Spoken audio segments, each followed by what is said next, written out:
Kauwi mo lang galing abroad? Opo, Saan ka sa US abroad? po. US. Nakita ko kayo sa TikTok. Sa TikTok mo ako nakita.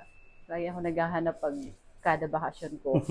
Ay, every year ka umuwi. Every year po. Hindi dun sa kulay na gusto mo. Parang Korean highlights lang siya.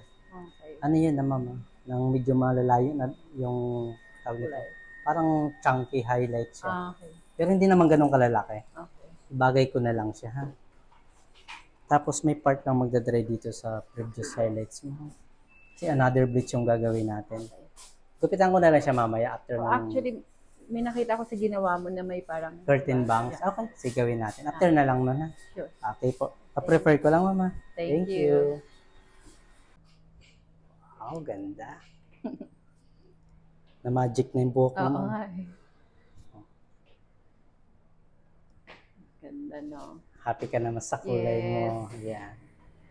Bumagi sa skin tone mo. Yep. Lalo kang pumuti. Ganda. 2 to 3 days mo bago mapaliguan. For shampoo once a week lang. Thank you so much. Thank Kung akong you. video yung likod. Oo naman. Thank you. Thank you.